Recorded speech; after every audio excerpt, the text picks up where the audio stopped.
제 차를 보셨으면 혹시 아실 텐데 지금 차의 문이 찌그러진 상태로 지금 몇 주째 그냥 끌고 다녔어요.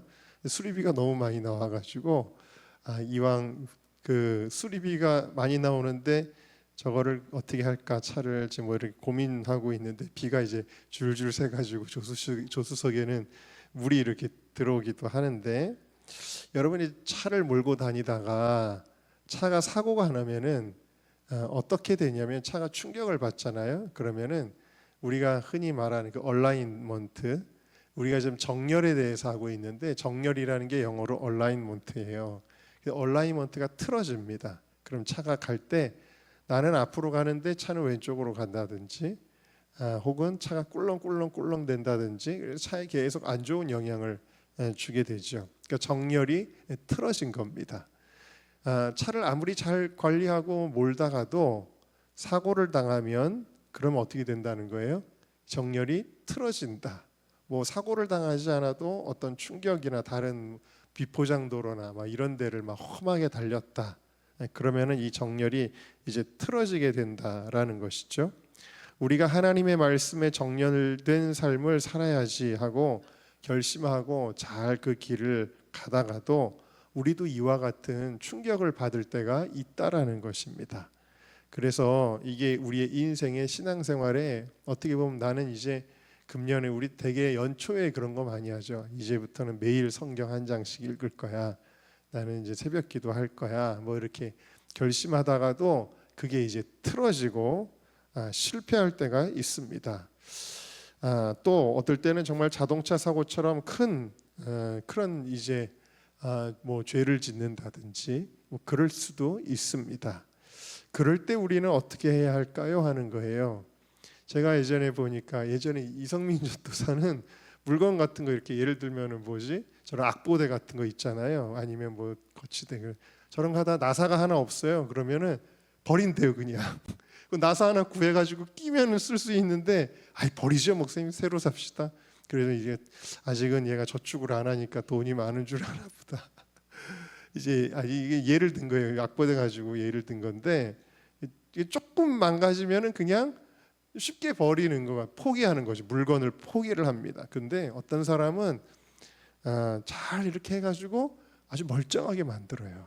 멀쩡하게 오히려 전보다 더 튼튼하게 조이고 그렇게 만든다라는 거예요. 이 말씀을 왜 드리냐면 우리가 자동차가 가다가 충격을 받았어요. 틀어졌어요. 망가졌어요. 차가 고장이 났어요. 찌그러졌어요. 그럴 때 쉽게 포기하는 사람이 되지 마시라는 거예요. 여러분의 인생을 포기하는 인생이 되는 게 아니다. 우리 어떻게 해야 되느냐? 자, 첫 번째 같이 읽습니다. 시작. 하나님 자녀의 정체성을 포기하지 말아라. 그 오늘 말씀이 이제 베드로에 대한 얘기잖아요. 근데 베드로가 지금 뭘 하고 있다가 예수님을 만났죠? 물고기 잡다가 만났잖아요. 그리고 예수님 처음 만났을 때처럼 밤새도록 물고기 잡았는데 한 마리도 못 잡은 그 실패자의 모습입니다. 자, 물고기를 잡고 있어요. 그럼 우리는 흔히 떠올리기를 예수님은 십자가에 돌려 돌아가셨고 제자들도 이제 따라다니던 예수님도 안 보이고 그러니까 실망해서 다시 본업으로 돌아갔나 보다라고 생각을 하겠지만 실제로 이거는 요한복음 21장의 말씀이잖아요. 자, 그러면은 예수님의 부활 이전이에요? 이후예요? 이후예요. 예수님 부활하셨습니다. 예수님의 부활을 경험했습니다. 부활하신 예수님을 만났습니다. 자, 그런데 이 제자들이 예수님의 제자로 다시 살아가는 것이 아니라 원래 자기가 옛날에 살았던 대로 다시 돌아가서 물고기 잡고 있고 그것도 물고기도 잘 안 잡혀가지고 밤새도록 고생을 하고 있다라는 것입니다. 자, 여러분 왜 이렇게 지금 하고 있을까요? 예수님에게 실망한 걸까요? 예수님에게 실망한 게 아니죠. 예수님 부활하신 거 너무 기뻐했습니다. 베드로 너무 기뻐했거든요. 자, 그런데 뭐예요? 이것은 예수님에게 실망한 게 아니라 자기 자신에게 실망한 거예요. 자기 자신에게 실망하니까 무슨 생각을 하는 거냐면 예수님은 부활하셨지만 나는 더 이상 예수님의 제자로 살 수는 없다라고 생각을 한 거예요. 나는 예수님의 제자가 될 수 없다. 이것은 베드로의 생각일 수도 있지만 그것은 사실 마귀가 넣어주는 생각입니다. 여러분, 마귀는 우리를 유혹하고 시험하고 때로는 핍박해서 우리를 잡아뜨리고 넘어뜨립니다. 그런데 그렇게 넘어뜨리는 목적이 뭘까요? 그것은 바로 우리가 가지고 있는 하나님 자녀의 정체성을 흔들기 위해서다라는 거예요. 그러니까 야, 네가 그러고도 하나님의 자녀가 될 수 있을 것 같아? 라는 거예요. 네가 그러고도 예수님의 종이 예수님의 제자가 될 수 있을 것 같아? 그렇게 마귀는 그것을 무너뜨리기 위해서 우리를 다리를 걸어서 넘어뜨린다라는 것입니다. 자, 그런데 오늘 예수님은 그 정체성이 무너져 있는 베드로에게 찾아오셔서 뭐라고 말씀하시는 거예요? 내 양을 먹이라. 할렐루야. 내 양을 치라. 자, 베드로는 여전히 뭐라는 거예요? 예수님의 사랑하는 제자라는 것입니다. 할렐루야. 네, 우리 함께 따라합시다. 나는 여전히 예수님의 제자다. 다시 한번, 나는 여전히 하나님의 자녀다. 마귀는 이걸 흔들어요. 그러나 여러분들은 믿음으로 포기하면 안 된다. 자동차 좀 망가졌다고 버리면 안 된다라는 것입니다. 아이, 난 이제는 망가졌으니까 막 살래. 그러면 안 된다라는 것입니다. 여러분, 부모는 자녀가 아무리 엇나가고 잘못하고 실패해도 절대로 자녀를 포기하지 않습니다. 누가복음 15장에 보니까 이 정말 호로자식 같은 둘째 아들, 그런데 이제 결국 죽게 되니까 그때서야 자기의 죄를 깨닫죠. 그러면서 뭐라 그러냐면, 자, 21절 한번 같이 읽어볼까요? 시작.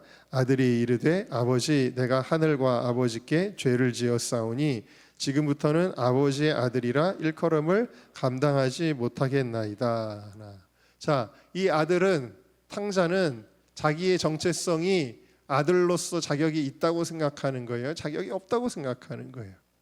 없다고 생각하는 거예요. 그러니까 아버지, 저를 그냥 종의 하나로 써주세요 라고 이렇게 간청하고 있는 것입니다. 자, 이게 우리의 판단이라는 거예요. 망가진 내 인생은 아버지의 자녀가 될 수 없어. 그냥 나는 종이라도 되게 해주시면 그걸로 감지덕지지 라는 겁니다. 너무나 당연하지 않습니까? 근데 22절을 같이 읽어봅시다. 시작. 아버지는 종들에게 이르되 제일 좋은 옷을 내어다가 입히고 손에 가락지를 끼우고 발에 신을 신기라. 23절. 그리고 살찐 송아지를 끌어다가 잡으라. 우리가 먹고 즐기자. 24절.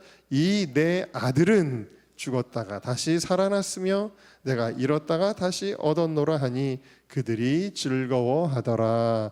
할렐루야. 여러분, 아버지에게는 여전히 너는 내 아들이다 라는 거예요. 할렐루야. 이거를 믿어야 돼요. 네. 자동차가 고장 났어도 이거는 진짜 좋은 차야 라는 것을 믿어야 된다라는 것입니다. 이사야 49장 15절입니다. 시작. 여인이 어찌 그 젖 먹는 자식을 잊겠으며 자기 태에서 난 아들을 긍휼히 여기지 않겠느냐. 그들은 혹시 잊을지라도 나는 너를 잊지 아니할 것이라. 하나님의 말씀을 믿으십시오. 아멘. 자, 두 번째 같이 읽습니다. 시작. 회개는 정비소로 들어가는 것이다. 자, 에스겔 18장 30절을 같이 읽겠습니다. 시작. 그러므로 너희는 회개하고 돌이켜 모든 죄에서 떠날지니 그리한즉 죄악이 너희를 멸망시키지 아니하리라. 아멘. 여러분, 회개는 물론 죄를 깨닫는 데부터 시작하고 애통하며 눈물로 뉘우치는 것이 회개의 중요한 요소입니다.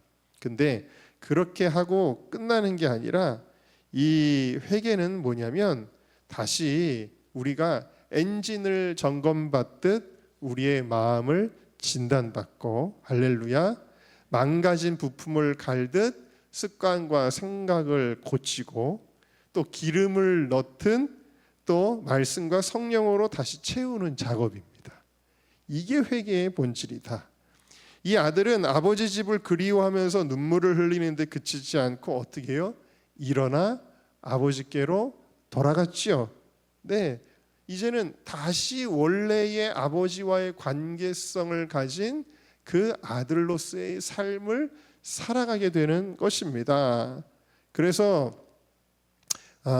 우리는 회개를 어떻게 생각해야 되냐면 그냥 아파하는 걸로 생각해서는 안 되고 하나님 아버지께 돌아가서 정비를 받는다.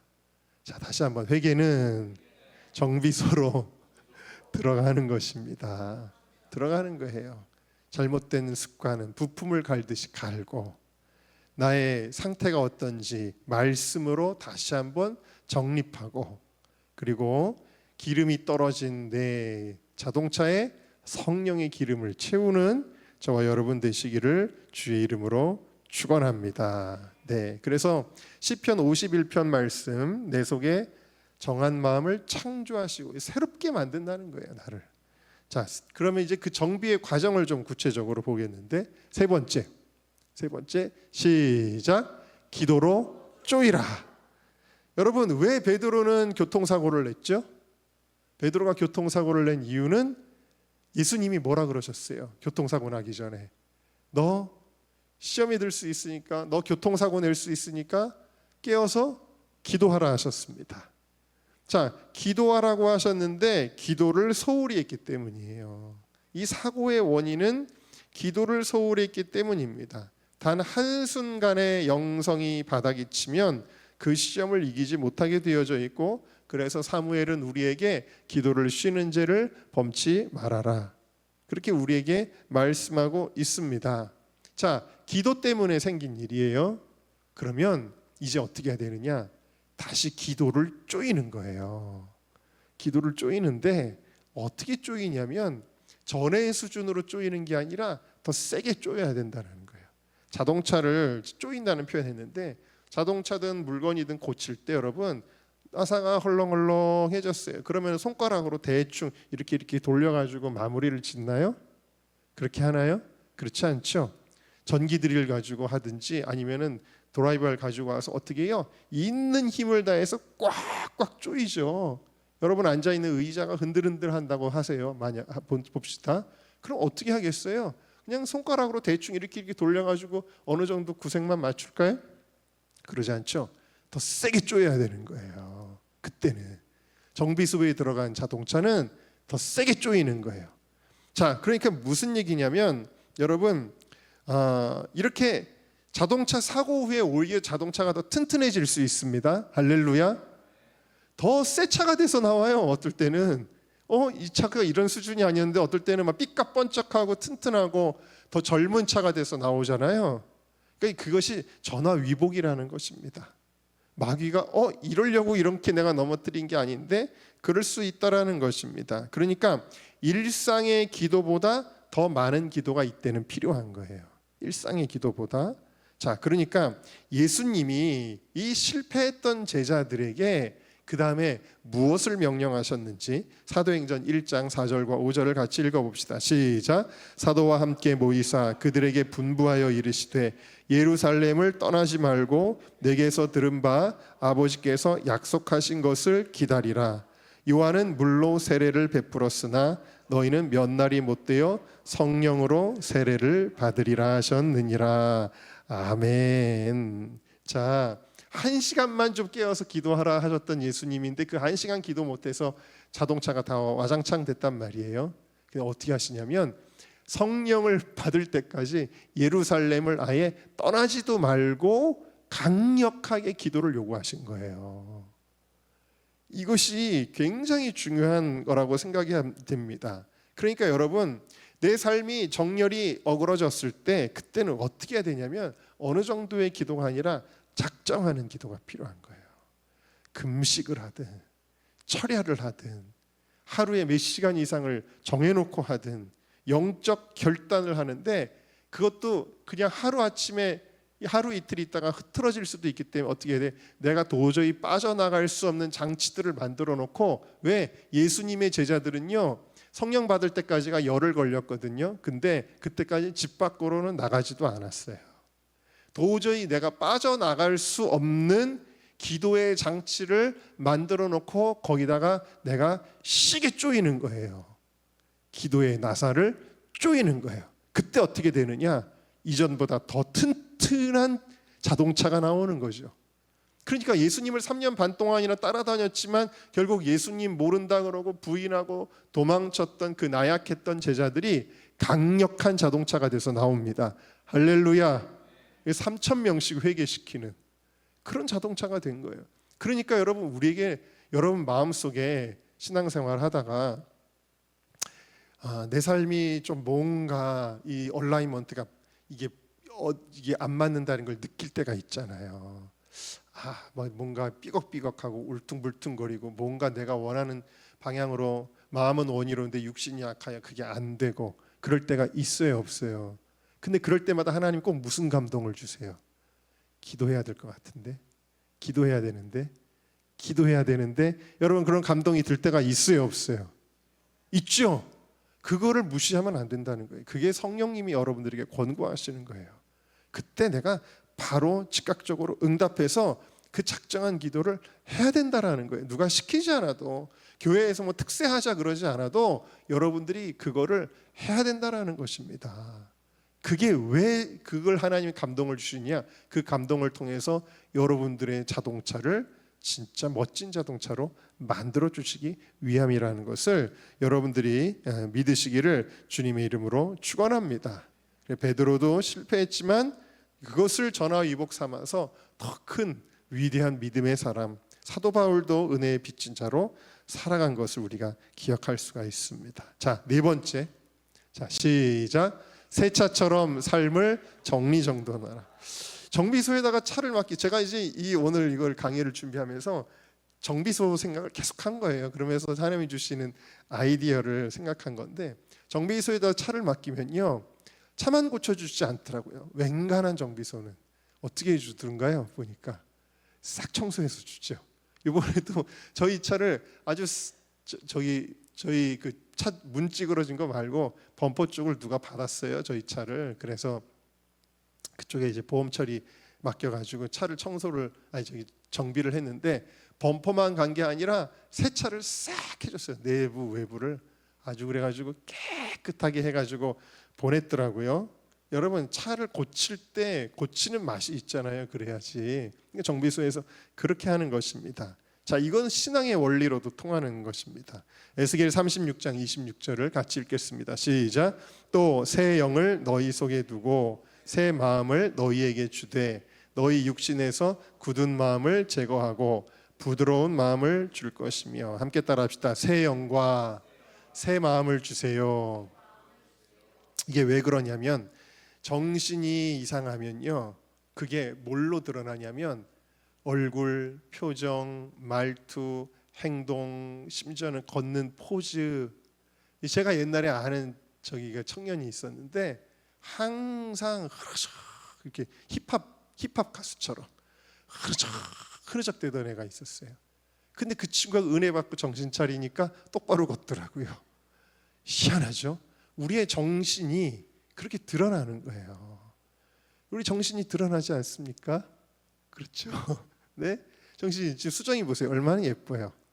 근데 우리 교회 처음에 왔을 때 막 이빨을 달고 드라큘라처럼 하고 나타났잖아요. 그게 우연이 아니에요. 근데 그걸 가지고 뭐라 하진 않았어요. 왜냐하면은 어차피 변화될 거를 다 알았으니까. 누가 시키지 않아도 지가 생각할 때 이제 나 그거 별로 하고 싶지 않아 하고서 자기가 뺀 것 같아요. 근데 정신이 이상하면요, 애들이 이상하게 하고 다녀요. 그러니까 마음이 영이 더럽고 마음이 더러우면 어떻게 합니까? 옷도 더럽게 입고 머리도 안 감고 그리고 세수도 안 하고 막 수염도 이렇게 기르고 다니고 옷도 다 찢어진 거 입고 다니고, 물론 요즘 청년들은 청바지도 찢어서 입고 다니기는 합니다만 멋이라고. 근데 사실 그것도 사실은 정신이기도 합니다만, 그거 다 막 그렇게 되는 거. 방에 가면은 막 이불도 안 개놓고 먹던 거 그냥 컵라면 그냥 막 쌓아놓고 여기저기 막 콜라 막 캔 찌그러진 거 막 쌓여 있고. 여러분, 그런 방에서 사는 그 뭐 아들이든 뭐 조카든 정신이 지금 어떤 상태일까요? 제대로 된 상태가 아니겠죠. 거라사의 거인이 그랬습니다. 마가복음 5장, 누가복음 8장, 마태복음 8장에 나오는데 거기 귀신 들린 거예요. 귀신 들렸으니까 어떻게 해요? 무덤 사이에서 살고 집 밖에 나와가지고 그리고 헐벗고 소리 지르고 자해하고 쇠사슬로 묶어도 끊고 도망치고 사람들과 정상적인 관계를 맺을 수 없고 완전히 무너진 삶을 살았잖아요. 그러니까 완전히 엉망진창인 도저히 타고 다닐 수 없는 자동차가 된 것입니다. 그런데 정비사 되시는 우리 예수님은 이 세상에 가장 좋은 정비사이십니다. 할렐루야. 여러분들의 삶을 정비하십니다. 그 예수님을 만나니까 이제 어떻게 됩니까? 그 안에 있던 귀신이 엄청 많았나 봐요. 군대 귀신이니까 귀신이 엄청 많이, 저도 예전에 막 축사할 때 귀신이 나가도 끝이 없는 거를 경험해 본 적이 있습니다. 그런데 군대 귀신이 다 나갔어요. 다 나가가지고 그 돼지떼한테 들어갔죠. 그랬더니 이 사람이 어떻게 해요? 멀쩡해진 거예요. 그리고 깨끗하게 하고 옷도 잘 갖춰서 입고 그랬다고 성경에 기록이 되어져 있는 것입니다. 그리고는 예수님을 알아보고 달려와서 절합니다. 여러분, 이렇게 변화된 마가복음 5장 15절에 나오는 거예요. 한번 읽어볼까요? 마가복음 5장 15절 시작. 예수께 이르러 그 귀신 들렸던 자, 곧 군대 귀신 들렸던 자가 옷을 입고 정신이 온전하여 앉은 것을 보고 두려워하더라. 사람들이 깜짝 놀랐다는 거예요. 저 사람이 옛날에 그 아무개야? 하고 깜짝 놀랐다는 거예요. 너무 삶이 완전히 정상이 된 거죠. 그래서 여러분, 저는 이제 예전에 제가 아는 목사님, 지금 돌아가셨지만 아는 목사님 교회가 저 신림사거리 근처에 있었는데 그 교회를 이렇게 신림사거리 자주 지나다니니까 자꾸 보게 되는 거예요. 이렇게 지나갈 때마다. 근데 교회 앞에 현관문이 뭐 깨져 있고 그 앞에 쓰레기가 쌓여 있고 페인트 칠은 다 벗겨져 있고 더럽고 막 그러는 거예요. 그럼 무슨 생각이 드냐면, 저 교회 정신이 저건가 보다. 저 교회 정신이 저건가 보다. 그런 생각이 드는 거예요. 한번 여러분 생각을 해보세요. 제가 만약에 그 교회 담임 목사였으면 제가 잘났다는 거 아니라 그렇게 용납이 안 되잖아요, 여러분. 그래서 우리가 정신이 맑아지면은 우리의 모든 삶과 일상과 주변이 깨끗해지는 것도 중요한데, 이것을 깨끗이 하는 것을 통해서 우리의 온전한 정신, 정렬된 정신을 정립하는 거예요. 그래서 여러분, 내가 회개하고 예수님의 말씀과 성령으로 정비되면 그 다음에 우리가 그때 해야 될 일이 있어요. 동시에 해야 될 게 뭐냐? 우리의 육신의 삶도 깨끗하게 정돈을 해야 됩니다. 할렐루야. 예수 믿는 사람은 잘 씻어야 돼요. 아무도 아멘을 안 하시네. 네? 예수 믿는 사람은 정리정돈도 잘해야 돼요. 아무리 일 잘한다 그래도 막 그러면 안 돼요. 그리고 옷차림도 잘하고 말과 행동, 규칙, 표정, 관계, 이 모든 것들이 다시 새롭게 싹 정리될 수 있는, 그럼 기분 좋잖아요, 여러분. 그렇지 않습니까? 여러분, 숙소 하나를 가도 막 허름한 숙소 가는 것보다 깨끗한 숙소 가면 기분 좋잖아요. 은정교회 오면 사람들이 다 기분 좋다 그러잖아요. 우리 교회는 항상 제가 아주 조그만 거 하나로도 다 보고서 막 지적을 하기 때문에 우리 교회는 다른 교회보다 깨끗하거든요. 깨끗하기가 어려운 교회인데 숲속에 있으니까 그런 깨끗한 사람들 올 때마다 다 좋다 그러잖아요. 우리가 이렇게 변화되어야 될 줄로 믿습니다. 자, 5번째 마지막입니다. 시작. 다시 꿈을 향하여. 자, 여러분, 하나님이 우리를 말씀에 정렬시킵니다. 왜 말씀에 정렬시키느냐? 그것은 하나님의 꿈을 향하여 그렇게 정렬시키는 거예요. 목적지가 있는 거예요, 이 자동차는. 그래서 정렬된 자동차가 가는 것입니다. 자, 예수님은 이 베드로에게 내 양을 먹이라, 내 양을 치라, 교회의 목자로 그를 부르신 거예요. 그리고 그 일을 향해 하나님이 계속 인도해 주신 거예요.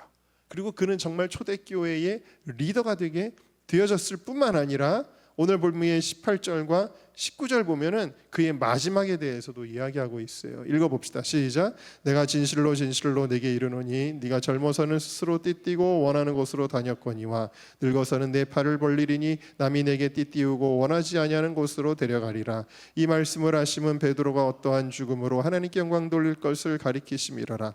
이 말씀을 하시고 베드로에게 이르시되 나를 따르라.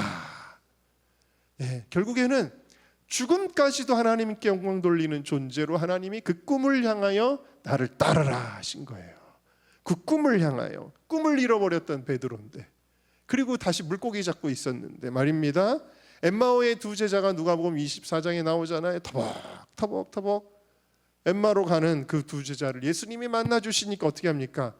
예수님을 만났다는 사실을 자각한 순간부터 다시 예루살렘을 향하여, 야, 내일 우리 오늘 밤 여기서 자고 내일 다시 올라가자. 그것도 아니었다는 거예요.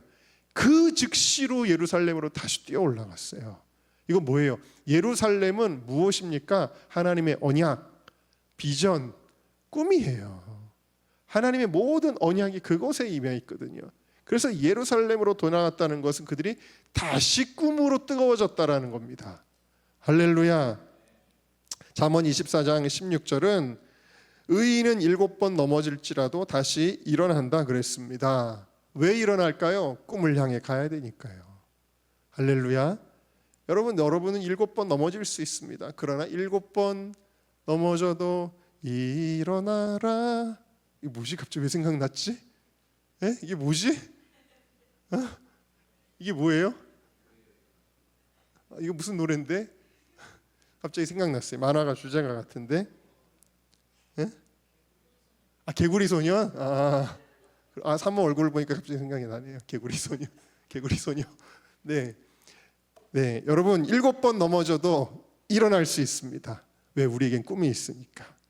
모세는 살인을 저지르고 광야로 도망쳤지만 하나님 80세에 그를 부르셔서 출애굽의 지도자로 삼으셨고, 엘리야도 다 죽겠다고 누워 있는데 하나님 호렙산으로 부르시고 너는 하사엘에게, 예후에게, 엘리사에게 기름을 부어 하나님의 뜻을 이루게 하시는 것입니다.